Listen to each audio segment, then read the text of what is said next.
Behind this door is this 1971 Pontiac GTO Judge Convertible. It is one of 17, and it is the only Judge that is still owned by the original owner. In this episode, we're going to sit down and talk with a gentleman named Larry who purchased this car new and find out exactly why and what makes it so rare.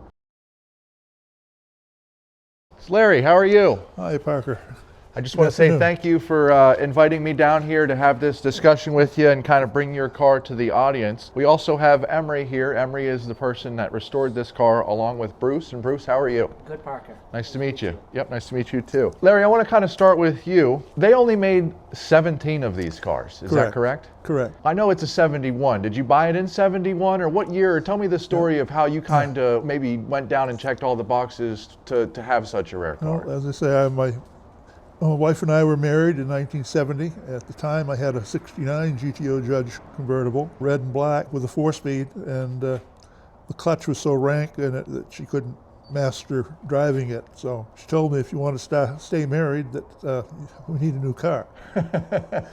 So we sold this one and then went down to the Pontiac dealership in Waterville and special ordered it. I believe all of the Judges that year were special ordered. There was none that was made in production mode. You had a Judge before this. Yes. Okay. What prompted you to start as a judge guy, I guess you would say?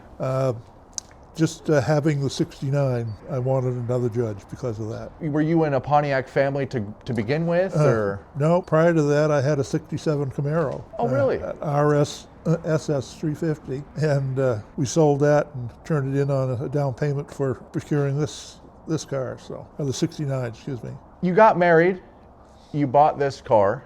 How long basically did you drive the car until you kind of put it away? Because I was told that you kind of put it away for quite some time. Is that right? Yes, that's correct. The engine developed a lot of oil leaks. It also had some leakage from the transmission that created a smoke show every time we took it out. So we parked it beside my one-car garage, and that's where it sat for about 5 years, I think, after that. Now I see here at the top picture we have, it says 455 on the top of the air cleaner here. For those that are not familiar with a 71 Pontiac, can you kind of walk us through what engine was in this car or still is in this car? That is a 455 HO high output engine. It was rated at 330 horsepower from the factory at that time, but that was deflated considerably because of insurance reasons. The actual output was much higher than that, I believe. Now the car has been fully restored, obviously, but it still retains everything that came with the car originally. In other words, we would say that it is numbers matching, right? Yes, that's correct. What are your plans with this car? Well, we have it up for consideration for sale. Whoever comes with a barrel of money will be the new owner. And speaking of that, this car in the Pontiac world would be kind of considered up there with the Hemi Cuda. In other words, yes. It is a extremely expensive car. It is an extremely rare car, and this is the only one in blue. Is that right? The Lucerne Blue of the 17, yes. And how many do we think is still left of the 17? I'm guessing 14, maybe 15. And we're pretty sure that you are still the only one with being the original owner left in existence. Yes. Is that right? Yes. Okay. There was a gentleman on Facebook that had a website that tracked all 17 of the Judges, and he listed the current and previous owners of each one. So Larry, do you mind opening the door here, I guess, and No, kind of showing us exactly what we can take a look at? The big reveal. I'm gonna help him get the cover off. Oh my goodness. Lucerne Blue really sparkles, Yes, it does. along with the dead flies. Now, I see that it says Ram Air on the hood here. Yes. Was that something that you went to the dealership and were 100% going to order a Ram Air car? Did you know that you wanted that to begin with? That came standard with the car. That came standard with the car. Did you go in there and want to order anything specific? No, we went down through the options list, and I would say yes, and the wife would say no, or she would sometime agree, and we finally came to a conclusion. Do you mind if we open the hood on this car? No, by all means. A special combination there.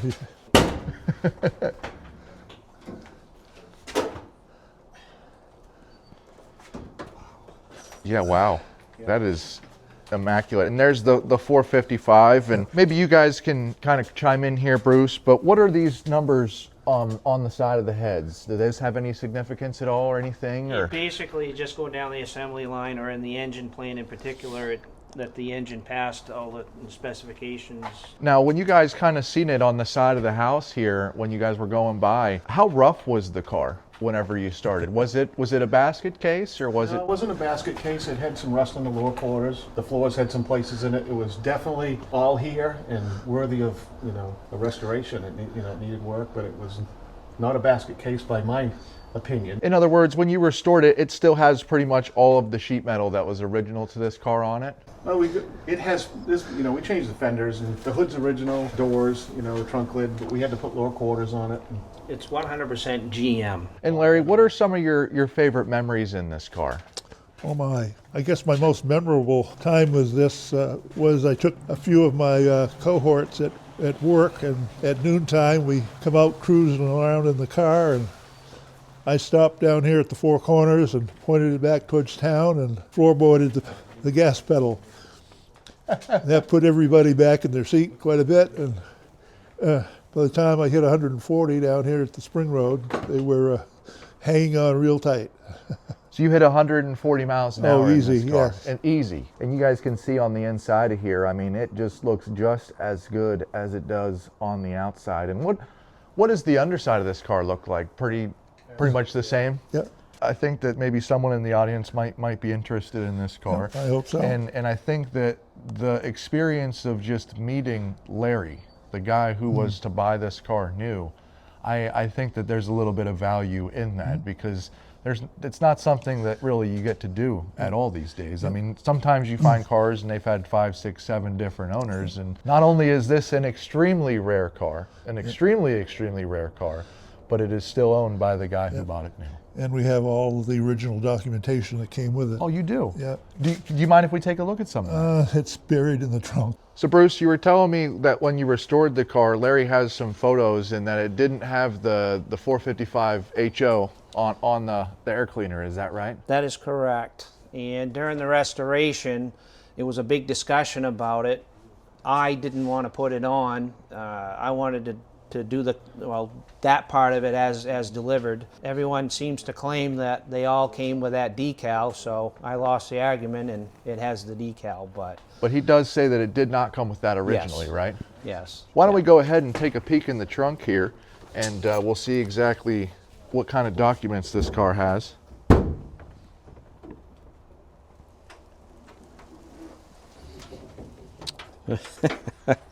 Discovery.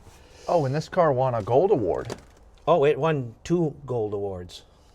And as you can see, it was a pretty high score. So 379 out of 400 points in 2009. And are you guys on the photo here? All right, by golly, we are. It's been that long.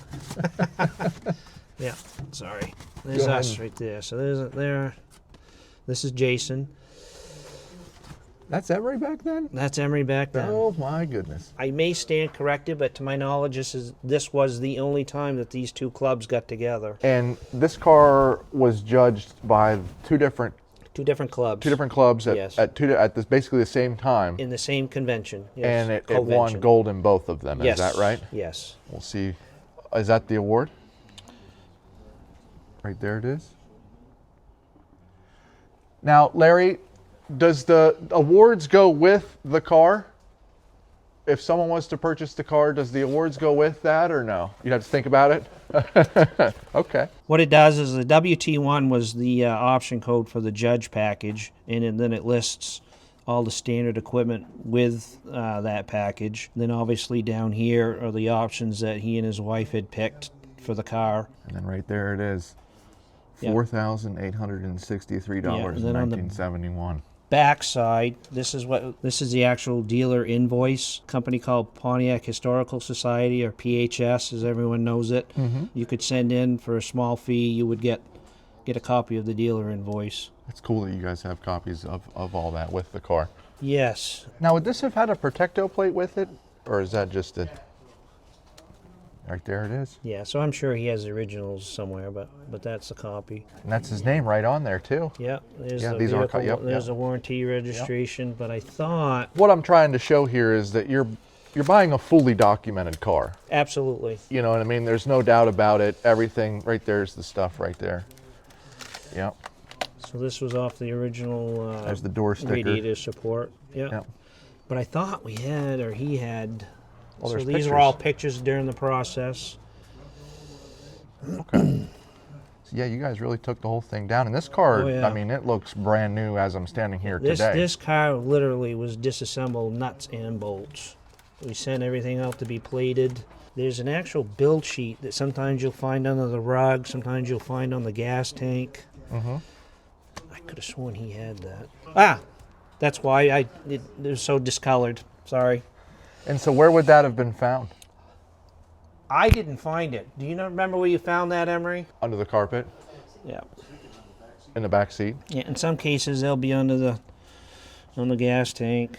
And so this is the paper that whenever it was going down the assembly line, Yes. that the people putting the car together would have basically followed. In other words, we need to put this part on it and Yes. this part on it. Yep. And I just noticed, I mean, even you got the paint marks on the weather stripping here, or I mean, Yeah, there's a lot of research and detail. We had pictures from original cars. We had original cars to go by. So there's a lot of, we had, factory assembly manuals that, so there's a lot of stuff that we utilized and original photos tearing the car apart. What I wanted to talk about is this Texaco sticker right here Yep. that's in the inner door panel. Larry, what can you tell us about that sticker? There was a gentleman that owned a service station in town that took great care of my needs of getting it serviced, and he had a bout with cancer and was in remission at the time that the car was done in 2009. I asked him if he'd do the honor of filling out the sticker and put it on the door for us. We took it to the car show and we were going through the concourse judging, and one of the judges was an elderly coot, and he pointed to the sticker on the door, and I told him the story. He says, "I'm sorry, son, that didn't come through a factory like that, so I'm going to have to deduct a point." I said, "You can deduct 10 points because that sticker's just staying on there." Yep. So the guy in 2009, he had the same stickers that he would put on there for you back in the day. Yeah, I had found the original stickers on the internet Okay. and purchased some of them and gave them to him to fill out. And do you remember his name? Dean Grant. Dean Grant. Yeah, he was our mentor through our stock car racing career. He built a lot of our engines and did a lot of the maintenance work on those as well. Well, Larry, I just want to say thank you for taking the time to kind of sit Okay. down with me and tell this car's history. Yeah, it's good to have a refresher every once in a while. So.